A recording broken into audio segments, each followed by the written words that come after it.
2008 Clinton campaign advisor Richard Goodstein and filmmaker Dinesh D'Souza. Nice to see both of you this morning. Richard, I want to start with you. You hear that argument back and forth that the reason that Trump won was because they gave a platform to white supremacists. Do you buy that?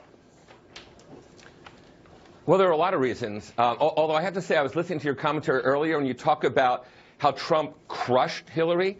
It's an odd term to use about somebody who got 2.5 million fewer votes, who got under 47% of the vote, less than Mitt Romney got. It's a funny way to talk about crushing somebody.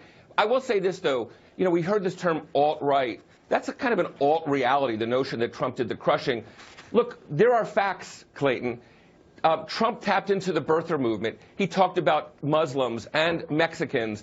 It's no coincidence that there have been hundreds and hundreds of racist and bigoted incidents ever since the election, and people saying Trump, Trump, Trump as the backbone for what they're doing. So Dinesh, look, Trump retweeted. He retweeted white supremacists. Right. So how is that not tapping into white supremacy? I don't get it. Dinesh, how is that even an argument? Dinesh, does Richard have a point here that Trump didn't do anything to quell those individuals whose voices may be representative by the white supremacy movement and others? What do you say to that?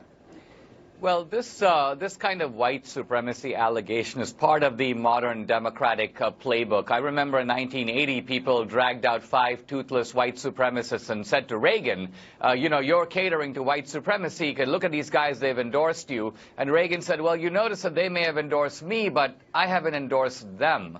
And I think this is the key issue, that the Democratic Party historically has been the party of white supremacy. All the institutions of white supremacy, from slavery to segregation, the Ku Klux Klan, lynching, these were created, promoted, and sustained by the Democratic Party. From the WikiLeaks revelations, we see that Democrats even now talk privately about blacks, about Hispanics, even about Catholics, in a way that you never see Republicans talk. There's nothing equivalent on the Republican side. So this is a scapegoat to try to explain an election result that is very embarrassing for the Democratic Party. They had more money, they had the organization, the Republican Party was divided, and still Trump won. That leaves these guys with a lot of explaining to do. Richard, did the Democrats get the message, losing 200 counties that had once gone to Barack Obama in areas where this used to be the backbone of the Democratic Party, in West Virginia and in Pennsylvania and Michigan?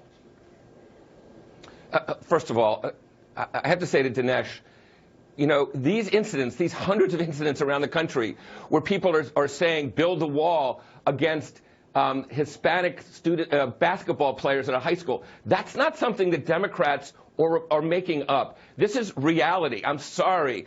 Look, to answer your question, Clayton, obviously there was a message problem that Democrats had. They're the ones who on trade deals are standing up for labor rights. They're the ones who are standing up for OSHA, for health and safety regulations when there's an effort to tear down regulations. They believe that they're the ones who have stood up for blue-collar, these white voters who they lost. No question they lost them.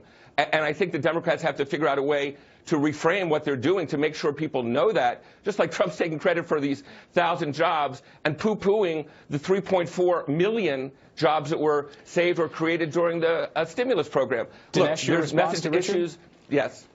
Well, let me address directly this issue about building the wall. Remember that the reason that we've seen this decimation of the white working class is due to the combined forces of technology, globalization, immigration. Trump was the only candidate directly addressing those issues. He said, I'll do something about immigration. I'll do something about trade. Obama and Hillary have done nothing about these issues and essentially been blaming third parties. Oh, it's CEOs and corporate jets. That's why you don't have a job. Trump was at least putting his finger on the right issue. You can't write it off to racism. It wasn't that at all.